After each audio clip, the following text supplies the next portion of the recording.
Hey everyone, before we begin, please subscribe to my channel for more stories like this. Your support truly means the world. I just need a boyfriend for tomorrow. Phoebe Sullivan whispered those words into her phone with tears in her eyes, certain no one was listening. She didn't know that the most dangerous man in the city had just walked in behind her and heard every word. She hung up, turned around, and nearly ran straight into her employer. Neither of them said anything. He just looked at her, the way he looked at everyone, like he was filing away information he might need later. Then he walked past her without a word, and Phoebe told herself it didn't matter. He probably hadn't heard anything important. He probably didn't even remember her name. She was wrong on both counts. The next morning, 3 black cars pulled up outside Rosewood Nursing Home.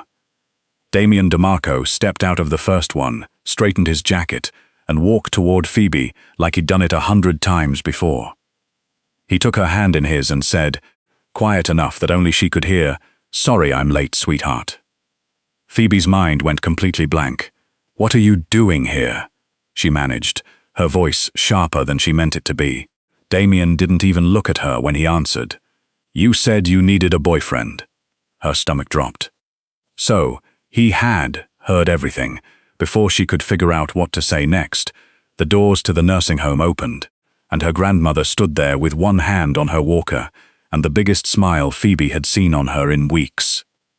Phoebe. Evelyn's eyes moved past her granddaughter to the tall, expensive-looking man holding her hand, and her smile only grew. "And who is this?" "Grandma, I can explain." Damien squeezed her fingers, once gently. It wasn't romantic. It wasn't possessive. It was something closer to "I've got this." Then he stepped forward, offered Evelyn his hand, and smiled like he'd walked into a boardroom instead of a nursing home lobby. Damien DeMarco. Evelyn's eyebrows shot up. DeMarco, as in the mysterious fiancé she's never once described to me. Phoebe nearly choked. Damien didn't miss a beat. "That's the one," he said. "I work with her, actually. That's how we met." Technically true. Phoebe shot him a look that could have melted steel. Evelyn, meanwhile, looked thrilled. "Well, don't just stand there," she said, waving them inside. "I've been waiting months to meet you." Months. The word landed like a stone in Phoebe's chest. She'd never meant for the lie to live this long. It started right after her last relationship ended, back when Evelyn was already sick and scared of leaving her granddaughter alone in the world. One small reassurance turned into another, and somewhere along the way, an imaginary boyfriend had quietly become an imaginary fiancé, and now her actual boss was walking arm in arm with her grandmother. Like none of this was insane. Inside Evelyn's room, while her grandmother dug through a drawer for an old photo, Phoebe cornered Damien by the window. "You need to leave," she hissed. No. She's happy right now. That doesn't make any of this normal. Neither does inventing a fiancé. Her face went hot. I panicked. I noticed. There was no mockery in his voice, which somehow made it worse. Evelyn turned around, holding a faded photograph. Phoebe at 11, missing her front tooth, wearing a crooked paper crown she'd made herself. "Oh no," Phoebe groaned. Damien studied it seriously. "She hasn't changed much. I had a tooth. I meant the crown." Evelyn laughed so hard she had to sit down, and despite everything, Phoebe found herself laughing too. For the next 20 minutes, Damien did something Phoebe found far more unsettling than lying convincingly. He listened. He listened when Evelyn talked about Phoebe working 2 jobs after college. He listened when she described the time Phoebe drove 3 hours because Evelyn swore a light bulb needed changing. No phone in his hand, no glances at his watch. The man who reportedly made grown executives nervous, just by walking into a room, sat next to an elderly woman and asked about her favorite flowers. Phoebe genuinely could not figure him out. When a nurse finally came in with Evelyn's medication, Phoebe pulled Damien into the hallway. "Thank you," she whispered. "Seriously, you saved me, but you've done enough." He looked back through the doorway at Evelyn, then at Phoebe. "You told your sister you needed a boyfriend for one day. Yes, the day isn't over." Before she could argue, Evelyn called out, "Damien, sweetheart, will you stay for lunch?" Phoebe silently begged him to say no. "I'd love to," he said, and walked back into the room. Phoebe stood frozen in the hallway. Apparently, Damien DeMarco hadn't just come to bail her out of one lie. For reasons she couldn't begin to understand, he wasn't done. Lunch taught Phoebe something she never expected to learn about her boss. The man was an alarmingly good liar. They ate in the nursing home's tiny family dining room, a vase of plastic roses between them, Damien looking absurdly out of place next to a chipped water pitcher. Evelyn wasted no time. "So," she said cheerfully, "how long have you two been together?" Phoebe nearly dropped her fork. Damien, calm as ever, cut into his chicken. "Not long enough," he said. "That's suspiciously romantic," Evelyn said, delighted. Phoebe kicked him under the table. His face didn't move an inch. "She prefers privacy," he added. Another kick. "I've noticed," Evelyn said. "She's told me almost nothing about you. Probably wise. At least you're honest." Evelyn glanced at Phoebe, who was somewhere between mortified and impressed. Then Evelyn asked the question Phoebe had been dreading. "What does my granddaughter like most about you?" Damien actually paused. "Gotcha," Phoebe thought. This was a man who negotiated billion-dollar deals for breakfast. But no amount of power could invent an answer to a question about a relationship that didn't exist. "You should ask her," he said finally, and set down his fork. Evelyn turned to Phoebe expectantly. Phoebe scrambled. "He's punctual." Damien raised one eyebrow, "and he respects schedules. Very organized." "Phoebe," Evelyn said gently, "you're describing an accountant." Damien looked down at his plate, but Phoebe caught the corner of his mouth twitch. "You think this is funny," she muttered. "A little." It was the first time she'd ever heard him admit to being amused by anything. And to her own annoyance, she wanted to hear it again. After lunch, when Evelyn said she wanted some fresh air, Damien personally pushed her wheelchair out into the garden, while two men in suits trailed several paces behind. Evelyn eventually leaned toward Phoebe. "Are those men always with him?" "They worry," Damien answered without turning around. "You must be difficult to manage," Evelyn said sympathetically, and Phoebe had to cover her laugh with a cough. The afternoon went easier than Phoebe expected. Evelyn told embarrassing childhood stories. Damien, once again, just listened, really listened, the kind of listening most people forget how to do. When Evelyn mentioned that Phoebe never rested, he said quietly, "I've noticed that too." 3 words, and they unsettled Phoebe more than anything else he'd said all day. She'd always assumed she was nearly invisible to him. One more employee moving through rooms, built for people far wealthier than she'd ever be. Apparently she'd been wrong. Later, while Evelyn was talking to a nurse, Phoebe pulled Damien aside one more time. "You've officially survived lunch," she said. "Your work here is done." "So you keep telling me." It was the first time she'd used his first name without thinking about it, and they both noticed. "You don't have to keep doing this," she said quietly. His eyes settled on her face. "I know. I promised. Not your grandmother needs this, just I know."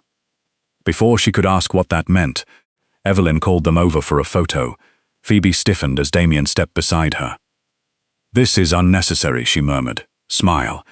"Don't order me to smile, then don't." At the last second, his hand settled lightly against her back, not gripping, not claiming, just there.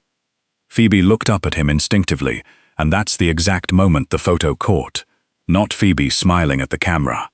Not Damien performing for Evelyn's sake, but Phoebe looking startled, and Damien looking down at her like she was the only thing in the room.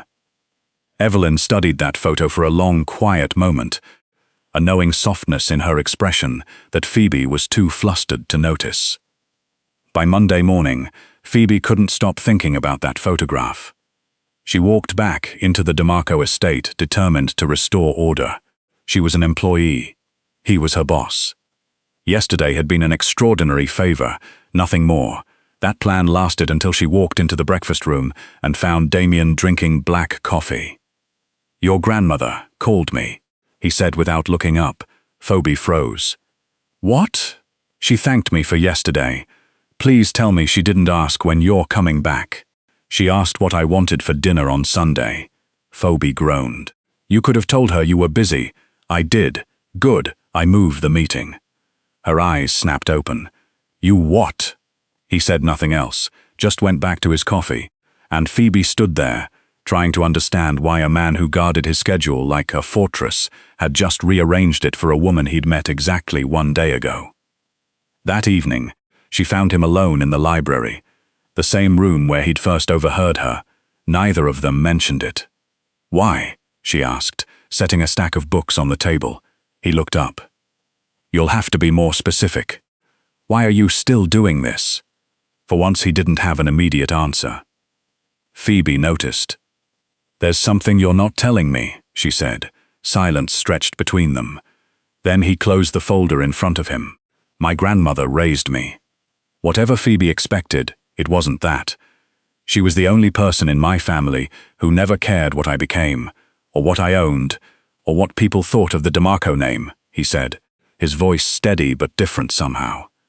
She only ever wanted one thing before she died, to see me come home because I wanted to be there, not because there was business to handle. He looked toward the dark window. She asked me to visit one Sunday, and you couldn't? Phoebe asked softly. I could have. I chose a meeting instead. He let the words sit there, no drama attached to them. She died 3 days later. Phoebe sat down across from him. There was nothing useful to say. No sentence fixes the math of one missed Sunday against a lifetime of regretting it. I'm sorry, she finally said. He nodded once. When I heard you on the phone with your sister, I recognized it. The sound of someone trying to negotiate with time. Suddenly the black cars, the ridiculous boyfriend act, the lunch, even letting an 80-year-old woman interrogate him, all of it made sense. You weren't just helping me, Phoebe said. No, not only you. She looked down at her hands. For 4 months she'd believed Damien DeMarco was simply cold, the kind of cold that came standard with enough money to buy anything. Now she wondered if she'd mistaken discipline for emptiness. You know, she said quietly, my grandmother would probably tell you that guilt is a terrible way to honor someone. Something shifted in his face. You've known her one day, and you're already quoting her. She has strong opinions. She does. She also told me you're terrible at accepting help. Phoebe's smile disappeared. She said that, in detail. I'm getting her number changed, Phoebe muttered, and for the first time Damien laughed, quiet, brief, but real. It changed his whole face. He caught her staring, and the laugh faded, but the warmth stayed. At the door, she paused. Damien. He looked up. Go Sunday, she said. Not because you owe your grandmother something. Not because you owe me something. Go because you want to. Then she left him alone, with 3 urgent messages he never answered. Instead, he opened his calendar. Sunday evening was already blocked off. By Tuesday, the story had spread through the whole estate. Phoebe never found out who started it. She only knew conversations stopped whenever she walked into a room. Kitchen staff suddenly found the fruit bowl fascinating. A footman who usually joked with her wouldn't meet her eyes. Even Gloria Reed, the head of household staff, looked at Phoebe like she'd crossed a line that wasn't supposed to be crossable. Gloria found her polishing silver in the dining room. Mr. DeMarco didn't hire you to be entertainment for this house. Phoebe kept polishing. I wasn't aware I was. You know exactly what I mean. Gloria stepped closer. Women like you make the same mistake every time a powerful man shows a little kindness. You start thinking kindness means equality. The insult landed exactly where Gloria wanted it to. Phoebe didn't let it show. My work here is done, she said. Was there something else? Before Gloria could respond, heels clicked sharply across the marble floor. Cassandra Blake walked in. Damien's fiancée, a woman Phoebe had spoken to maybe twice. Today, fury sharpened every line of her face. Leave us, Cassandra told Gloria, who obeyed instantly. Phoebe didn't move. Damien cancelled a meeting on Sunday. Cassandra said. Phoebe's stomach tightened. I don't manage his calendar. No, apparently you manage his attention. Cassandra's eyes narrowed. I followed him. I saw the nursing home. I saw him holding your hand. Phoebe's first thought wasn't fear for herself. It was Evelyn. She could handle whatever Cassandra thought of her. She could not handle Evelyn learning the truth from an angry stranger. "My grandmother is sick," she said. "This has nothing to do with you." Cassandra laughed once, sharp and humorless. "Nothing to do with me, I'm his fiancée. There is nothing between Damien and me." Using his first name was a mistake. Cassandra caught it instantly. "Damien. T," she repeated and stepped closer. 4 months in this house, and suddenly the maid needs a rich boyfriend. That's not what happened. Then explain it. Phoebe couldn't, not without exposing Evelyn's illness, or the lie, or the private kindness Damien had shown her. Her silence only confirmed Cassandra's suspicions. "So it's true," Cassandra said, smiling coldly. "I wonder how your grandmother would feel if someone told her." That crossed a line Phoebe hadn't known she'd draw until it was crossed. "You will not use a sick woman to punish me," she said, standing. For the first time, Cassandra had to look her in the eye like an equal instead of a servant. Cassandra's smile disappeared, then curdled into something crueler. "Don't confuse one afternoon of attention with importance. Men like Damien don't marry women who carry their laundry upstairs." The words hit, and Phoebe refused to bend under them. "No," she said quietly. "Women like me wash the shirts. Women like you just expect to look clean." Someone near the doorway gasped. Cassandra's face went white with rage. Phoebe picked up her silver tray and walked past her without lowering her head. But by the time she reached the servants' hallway, her hands were shaking. Behind her, Gloria's voice cut through the corridor. "You'll report to the East Wing starting tomorrow. No guest areas until I say otherwise." Everyone knew what that was. Punishment. Phoebe nodded anyway. Understood. Neither woman noticed the man standing at the far end of the hall, coat still buttoned from outside, having clearly heard every word. "Gloria." One word, and the whole corridor went still. Damien didn't look angry. Somehow that was worse. "Mr. DiMarco," Gloria said, straightening, "there have been concerns about appropriate boundaries among staff." "Whose concerns?" Cassandra stepped out from behind Phoebe like the matter was already decided. "Mine. This has gone far enough, Damien. She's lied to everyone, wormed her way into your personal life, and now the whole house is gossiping." His expression didn't change. "Did you threaten her grandmother?" Cassandra stopped short. Phoebe's breath caught. "I asked you a question," he said. "No, I threatened to expose something to a woman with a serious heart condition because I wanted to hurt her." The way he said her, like it mattered, shifted the temperature in the room. Cassandra felt it too. "You're defending her. I'm describing what happened." "She's a maid, Damien." He looked at her for several long seconds. "There are several differences between you and her. She works for what she has. She protects people who can never give her anything back. And when you humiliated her in front of an audience, she still showed you more restraint than you've ever shown her." Cassandra's face went pale. Phoebe could barely breathe. He hadn't called her beautiful, or claimed she was special because he wanted her. He'd defended the exact things about herself that Phoebe actually valued.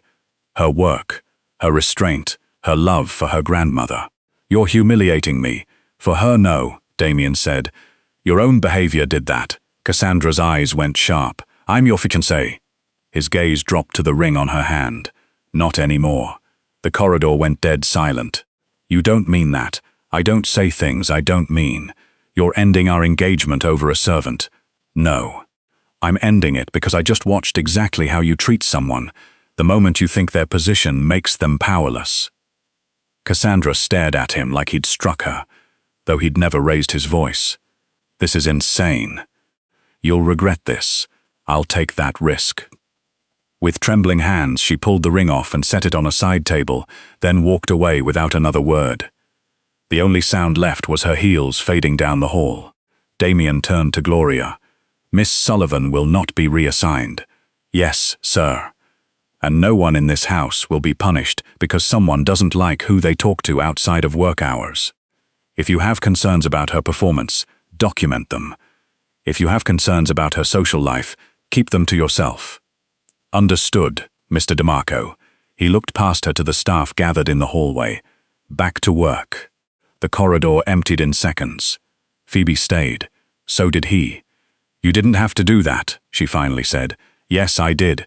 You ended an engagement. I ended something that should have ended a long time ago. He stepped closer, though he left enough space that she never felt cornered. Cassandra was wrong long before today. Today just made it impossible to keep pretending otherwise. Because of me. Something shifted in his face. No. The answer should have relieved her. Instead, it stung a little, which annoyed her more than anything else that had happened all day. She wasn't wrong about everything, Phoebe said quietly. We don't belong in the same world. For the first time, real irritation crossed his face. Phoebe, you're standing here telling Damian DeMarco he doesn't understand simple things. I clean your house. And the same stubbornness that's kept you fighting for your grandmother is standing in front of me right now, refusing to accept a simple truth. Her eyes stung unexpectedly. She looked away before he could see. He didn't touch her, didn't tell her not to cry.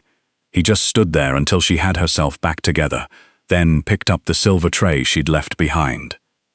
What are you doing? She asked. Where does this go? She almost laughed. You cannot carry silver through your own house. Why not? Because you're terrifying. That seems unrelated. A laugh slipped out before she could stop it. He handed the tray back only once she reached for it, and their fingers touched a second longer than they needed to. Neither of them moved away first. By Sunday, Phoebe had made up her mind. She could survive Cassandra's contempt. She could survive the gossip. What she couldn't survive was letting Evelyn keep believing a story that no longer felt harmless. So she went to her grandmother's room, alone. Where's my handsome future grandson? Evelyn asked the second she walked in. Phoebe tried to smile. Grandma, we need to talk. Something in her voice made Evelyn set her book aside. All right. Phoebe sat down and took her grandmother's hand, and for a long moment the words wouldn't come. She'd imagined this confession 100 times, and in every version Evelyn looked hurt, or disappointed, or scared. Damian isn't my fiancé, she finally said. There was never an engagement. The man I was seeing left months ago. You were already sick, and you kept worrying I'd be alone, so I told you everything was fine because I thought it would help. Then one lie became another. Her throat tightened. I kept meaning to tell you, but there was always another test, another appointment, another reason to wait. Evelyn's fingers tightened gently around hers, but she said nothing. He overheard me on the phone with my sister. Phoebe went on. I said I needed a boyfriend for one day. The next morning he just showed up, called me sweetheart. Despite everything, she laughed a little. Evelyn was quiet just long enough for the fear to creep back in. I never wanted to make you feel foolish, Phoebe whispered. Evelyn frowned. Foolish for believing you. And then, to Phoebe's shock, she smiled.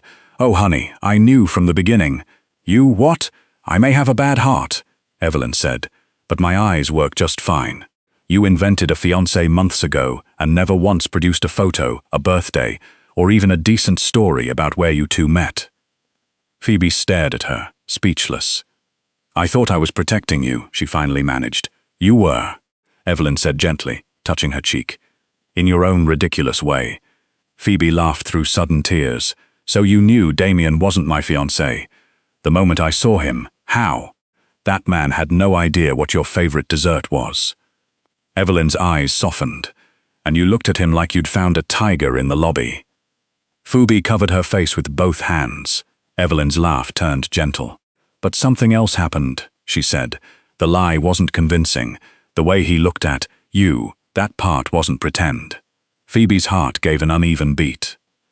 We were just standing next to each other in a photo. No. You were looking at him, and he was looking at you like everyone else in the room had disappeared. Evelyn paused. And did he really end an engagement because someone insulted every maid in the city? How do you even know about that? I have a telephone. Evelyn's laughter turned into a cough, and Phoebe reached for her water immediately, waiting until her breathing settled before letting go of her hand. Listen to me, Evelyn said, serious now. I never needed you to find a man before I died. I needed to know you understood that being loved should never make you smaller, not your body, Not your dreams, not your laughter, not your dignity. All of you. She wiped a tear from Phoebe's cheek. If Damien wants you, make sure he wants all of you, and if he doesn't, then he has terrible judgment. Phoebe laughed, and this time Evelyn laughed with her. A quiet knock came from the doorway. Damien stood there holding a small bouquet. Not roses, peonies, Evelyn's favorite, which Phoebe had only ever mentioned once. He took one look at Phoebe's tear-streaked face and went very still. "Is everything all right?" Evelyn smiled at him. "Come in, Damien." He hesitated. Phoebe looked at her grandmother, then at the man standing in the doorway who'd remembered a flower she'd mentioned in passing. "She knows," Phoebe said. "Yes, I do," Evelyn said calmly. Then, with a knowing smile, "And I think it's time you two figured out which parts of this story are actually lies." Evelyn gave them exactly 3 minutes before announcing she was tired. A transparent bit of manipulation neither of them bothered to argue with. They left together and walked the quiet hallway toward the elevator, and for the first time there was no grandmother to convince and no lie left to protect. The silence felt strangely loud.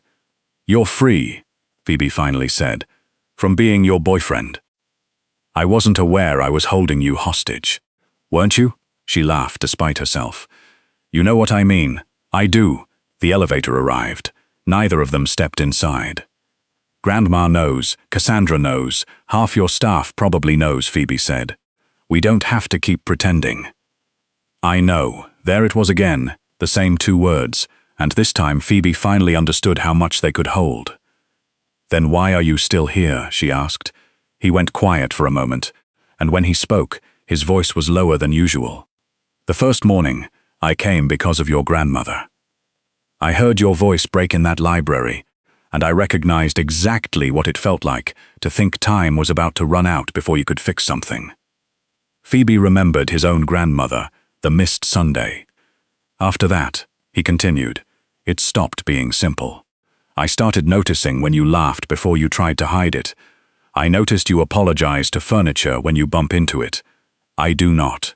You apologized to a table on Thursday. It was an expensive table." The corner of his mouth lifted, just barely. "I noticed you protect people even when it costs you something. And somewhere along the way, I stopped visiting that nursing home out of guilt." Phoebe could barely breathe normally. "Why did you keep going then? Because you were there?" The hallway went silent. Part of her wanted the answer. Part of her was terrified of it. "You ended your engagement," she said. "Not for you, I know. But you made it impossible for me to keep ignoring what that relationship had actually become." He glanced toward Evelyn's door. "You made a few other things impossible to ignore too." Phoebe crossed her arms, mostly because she needed something to hold on to. "This doesn't make sense. You're Damien DeMarco. You arrive places with a security convoy. I take the bus. I've seen you at the gate. Of course you have." She shook her head. "This is what I mean. Our lives aren't just different, they're ridiculous together." He considered that for a moment. "I'm not asking you to enter my world," he said. "I'm asking if I can spend some time in yours." That silenced her completely. No promise of luxury, no offer to rescue her from work, no suggestion that loving him meant becoming someone else. Just a question. Something in her chest loosened. "And my job? If this goes anywhere, we'll handle it properly. You will never have to wonder whether saying no to me puts your livelihood at risk." That answer mattered more to her than anything romantic he could have said. "I don't want another borrowed day, Phoebe," he said quietly. "I want to start again, for real, this time." He held out his hand, not commanding, just offering, "Damien DeMarco." She looked at his hand for a long moment before slowly placing hers in it. "Phoebe Sullivan." His fingers closed gently around hers. "Would you have coffee with me? Is this how Mafia bosses ask women out? Apparently. And if I say no, then I ask once, and I accept the answer." She smiled. "Then yes." Something warm entered his eyes. "But I'm choosing the coffee shop," she added. "I suspected there'd be conditions. It's not a contract." "No," he agreed, squeezing her hand. "Good." They finally stepped into the elevator together. No engagement, no pretending, no borrowed boyfriend. Just two people, standing side by side, unsure of what came next. And for the first time in longer than she could remember, uncertainty didn't feel like something to be afraid of. It felt like a beginning. Months later, Evelyn sat in the front row and watched Phoebe and Damien exchange real rings, tears bright in her eyes. "Now," she said, "I can finally stop worrying." Damien leaned down and kissed Phoebe's forehead. "Tomorrow," he murmured, "you won't need to borrow a boyfriend anymore." Phoebe smiled through her own tears. "I already found my forever." End.